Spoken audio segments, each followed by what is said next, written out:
FCA meets ChatGPT again this week on Falls Count Anywhere.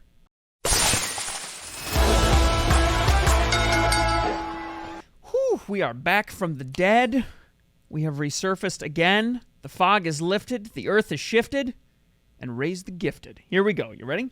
So, in case you guys haven't heard, in case you've been hiding underneath a rock, ChatGPT has come out with a 2.0, a next-generation version. And while there are a trillion different ways to contribute to the end of the world by increasing the knowledge and user interface abilities of artificial intelligence, the really only relevant way to test and see if it's actually making any progress is to ask it questions about wrestling. Of course. That's really the only way to do it. And I thought, what better and more basic place to start than with your favorite and mine, the Attitude Era? Yes. So, for those who don't know, this is the second time we have gone to ChatGPT to ask it some wrestling questions. The first time we did it, they booked a fantasy show. Yeah, please check it out. It booked. Clash. They. You're already humanizing I'm already doing it. It's already happening. Skynet has taken over. I will bow to my robot overlords because they will spare my life. It's all a simulation, man. What difference does it make? But we asked it before to book a fantasy show between WWE versus AEW. And Clash of the Titans. It was pretty decent. It did a really good job, I thought. Yes. But definitely go back and check out this video. So this time... what was that, like episode 1? Yeah, that was episode one of our 2? first Falls Counts. It was an early one. It was an early one. So this time you're asking about the Attitude Era. Yes, and obviously, there's a lot of opinions regarding the Attitude Era. So I decided to go with the most basic question here that it could possibly answer. So, and I'm going to compare that to our notes and see how we think about it. So we're going to kind of review their review. So I asked it very directly. I said, give me the top 10 WWE wrestlers of the Attitude Era and explain your reasoning for each one. Okay. Top 10, all right? And I remember 10 wrestlers from the Attitude Era? Yes, you can. And it responded to me with this. The Attitude Era, circa 1997 to 2002, was a defining period in WWE history known for its edgier, more adult-oriented content. Here are the top 10 WWE wrestlers in the Attitude Era, along with the reasons for their inclusion. We're going to start with number 10. Who do you think number 10 should be? Number 10. And I'll give you a hint. It's a tag team. New Age Outlaws. Not a terrible guess. Edge and Christian. Okay, can see that. Although technically a tag team, Edge and Christian's contribution to the Attitude Era cannot be overstated. Their innovative ladder and TLC matches with the Hardy Boys and the Dudley Boys revolutionized tag team wrestling. Their comedic segments and charisma made them fan favorites.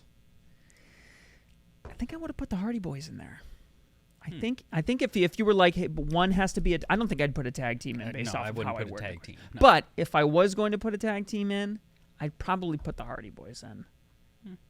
They had they had more legs too. All depends on your, what you like. They went well into the ruthless aggression age. Yeah, those were they were at the very tail end when they started picking up too, Edge and Christian of the Attitude Era. So. Yes. But I'd say they deserve to be there. And if you're going to put them in there, they have to be like number 10. I mean, they're not going to be in your top 5. I thought that was a good one. All right, number 9, Latino Heat. Eddie Guerrero. The reasoning. Eddie Guerrero's rise during the Attitude Era highlighted his incredible in-ring talent and charisma. His Latino Heat persona and ability to connect with the audience through both his wrestling and his personality were significant. Guerrero's matches and feuds added depth to the mid-card and main event scenes. Again, kind of towards the tail end of the Attitude Era. He didn't come in until 2000. I mean, he was still in WCW up until, like when WCW started to... But he was having amazing matches in WCW. Sure. But he hadn't really built that Latino Heat persona. But heel Eddie was just... Oh, yeah. Chef's kiss. I mean, it was just absolutely brilliant. He was very good. Again, he's another one. I can't see putting him in the top 5 because he was primarily a mid-card type guy, though he did end up winning the World Championship towards the end. In the 04. in the early 2000s, mid-2000s. 04 period. But yeah, I mean, and creating again Latino, he created the Latino world order. I mean, when you create an entire faction that's still living 20 years later, you kind of got to be like, yeah, he deserves to be there, more so than many others, I think. Number 8, Kane. Okay. Yep. Proper Attitude Era. Kane's character, introduced as The Undertaker's brother, brought a new level of intrigue and horror to WWE. His feuds with The Undertaker and involvement in various storylines, including the infamous Hell in a Cell match, solidified his place. Kane's imposing presence and consistency made him a mainstay.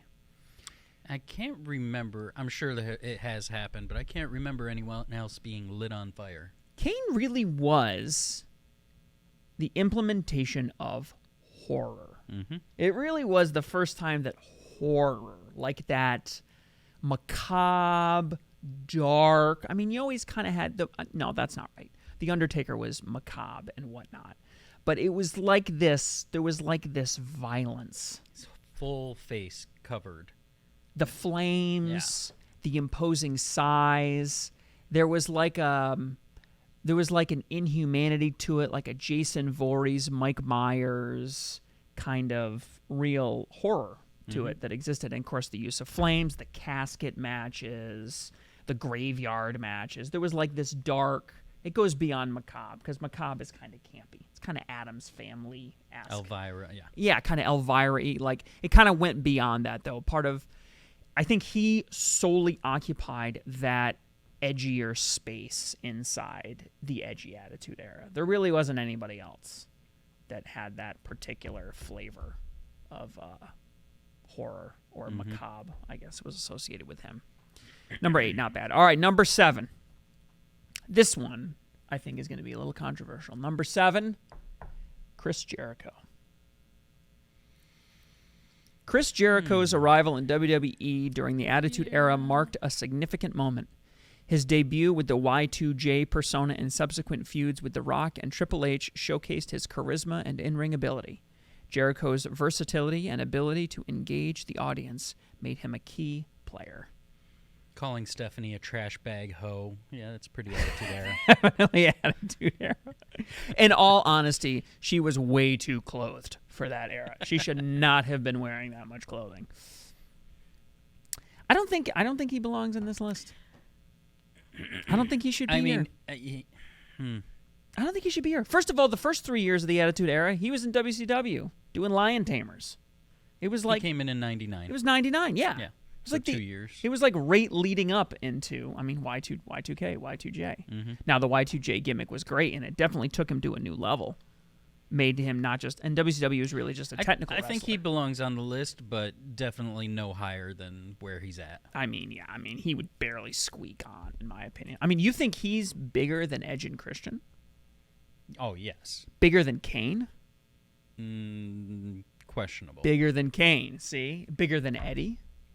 Eddie died, so he doesn't have the same kind of legacy. Yes. Again, Eddie was much later, where he really, at this point in the Attitude Era, he was still a mid-card guy. But I mean, as far as the impact on the business at the time, do you think Y2J was bigger than Latino Heat? I guess that's the question. Because this would indicate it was bigger than Latino Heat. It depends on who you ask. I mean, it's all subjective. It's what you like. All right, number 6. Shawn Michaels. Kurt Angle. Oh, yeah. Okay. Kurt Angle. Kurt Angle's debut in the Attitude Era brought an Olympic-level athleticism to WWE. His ability to quickly adapt to professional wrestling and his entertaining character work made him a standout. Angle's feuds with Triple H, The Rock, Austin, combined with his technical prowess, cemented his legacy. Yeah, end of the Attitude Era. Tail end. Mm-hmm. It's kind of hard for me to certainly see him this high on the list. This is another one that had a lot of controversy for me because he had a huge impact, but it was like in the last 2 years of the Attitude Era. You know, he came in at like 98, 99, didn't he? I thought he came in 98 originally, but never really even made it because they basically rejected him. No, yeah. And he came back like 2 years later. It wasn't until like 2000. No, he hit off right in the beginning because he came in thinking he was going to be a babyface, but everyone was booing him, so he was immediately made a heel. No, yeah, there was no gap.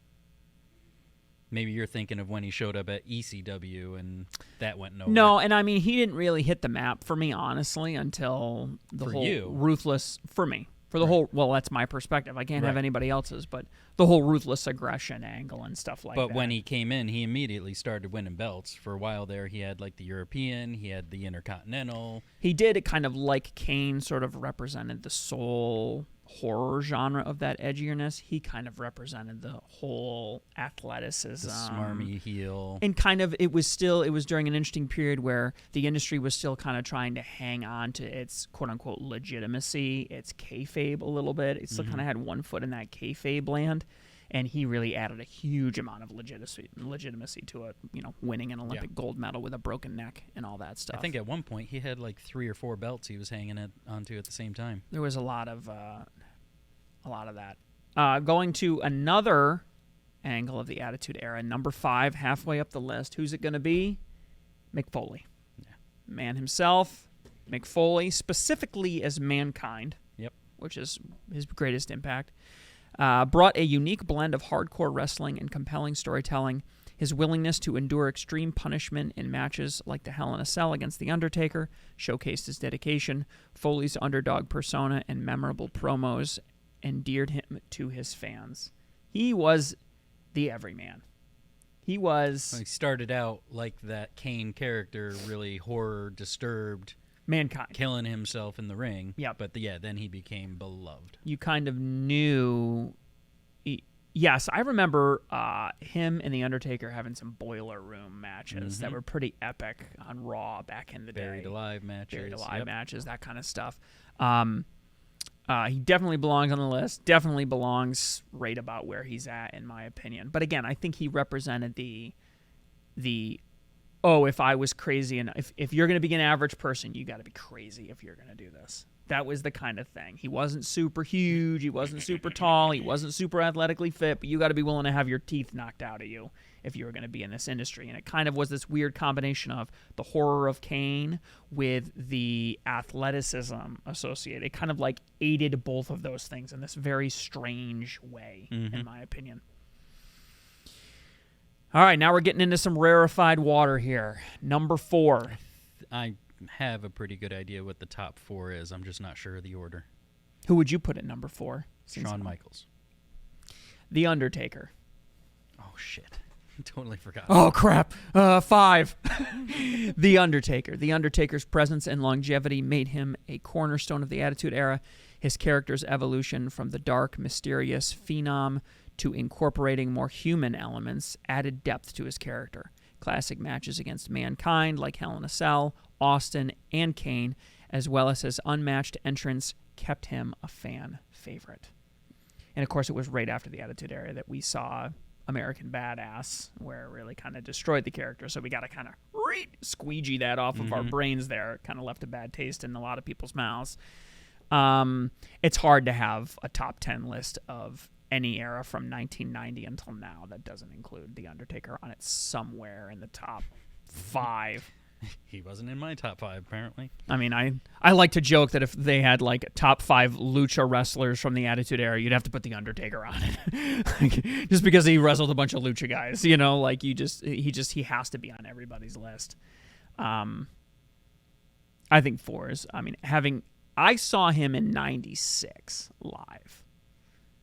So before the Attitude Era, he was the main event, and it was a cage match, and it was, he was blowing the door. It's hard not to have him there, Right. I don't know. It's like, I don't think about him specifically when I think about the Attitude Era, but he's there. But yeah, he was a major part of it. A huge part of it. That All was right. The whole ministry and everything. Top 3. This is the big stuff. Number 3. You gonna say Shawn Michaels again? No, I'm not. Triple H. Yeah. Triple H. Triple H played a pivotal role in the Attitude Era, both as a member of D-Generation X and later as a main event heel. His rivalries with The Rock, Mick Foley, and Stone Cold were central to the era. Triple H's in-ring skills and ability to reinvent his character kept him relevant throughout this period. Now, what's interesting to me, if I remember this right, correct me, Professor, if I get this wrong, But wasn't it about 96 when the infamous curtain call event occurred? Yes. So this is right on the heels of him getting, like, punishment. This was him being up against the ropes, so to speak, pun intended, career-wise. His career was really at risk. Yeah, but after that was when DX started, and him and Michaels were... Yep. They basically invented the Attitude Era. That famous story about them getting the letter from USA and then reading it on Right. air and breaking all the rules, and USA loving it, right? They basically single-handedly created the Attitude Era by saving the business, by breaking all the rules. Right. It was very, very revolutionary, should we say. Oh, boy. Number 2. Rock. Number 2 is The Rock, which means we know who number 1 is. Yeah. The Rock's charisma and mic skills made him a standout star. His catchphrases and larger-than-life personality endeared him to the fans. As a multiple-time WWE champion, The Rock had memorable feuds with Austin, Triple H, and others. His ability to entertain both in the ring and on the mic solidified his place as a top star. Now, he made his name really in the heel angle, but he was... In my opinion, he was the next Hulk Hogan. Wow. Hulk was gone, but this guy sort of transcended. I mean, people that wouldn't even watch wrestling. We're talking about somebody being a jabroni. I mean, between Hogan, Macho Man, like that era of like the late 80s and early 90s, up until the early 2000s, there really wasn't anybody that was sort of occupying that larger cultural space, especially considering that he didn't really break out into film like Hogan did. So without doing that, he still had that same kind of cultural impact. Right. Where guys were doing the eyebrow as part of their touchdown dance or something like that. You know what I'm saying? A lot of controversy there. I think he could easily be number 1. You could make a pretty strong argument for him to be number 1, which means that number 1 is... Shawn Michaels. I already said Triple H. Number 1, Stone Stone Cold Steve Austin. He was... Between him and DX, they were the literal face of the Attitude Era. They Quite created literally. it. He embodied its rebellious spirit. His iconic feud with Vince McMahon basically was the greatest, probably, storyline maybe in wrestling history. One of the best, certainly, storylines in wrestling history. His anti-authority persona really resonated with the fan base, and it really tapped into an angst, a Generation X angst that the fan base was really feeling. I think everybody wanted to flip the bird to their boss, and he actually did it, and people could vicariously live through him. And, of course, his catchphrases, Austin 316 and whatnot, of course, again, transcended, like The Rock did, transcended the world of professional wrestling. And his popularity and his ability to sell merchandise and draw crowds were basically entirely unparalleled. Absolutely. During that period. Merch sales and everything. Everyone had a 316 shirt. Everyone. Yeah, the rattlesnake, the Texas rattlesnake, stomping a mud hole and walking it dry. You know, that was the classic. Can of whoop ass, that became regular vernacular. Yep. Almost as iconic as dust it off, turn it sideways, and shove it straight up your candy ass. Yep. So you think Shawn Michaels should have been on this list? Yeah, I think if I'm going to change anything, as great as they are, I would take off Jericho and Eddie and put in Shawn Michaels and Vince McMahon, of all people. I don't. When I think of Attitude Era, I don't think of Eddie Guerrero. Yes, you definitely think of Vince McMahon. But then you also kind of wonder, like, are we kind of digging too much from the same pile of people?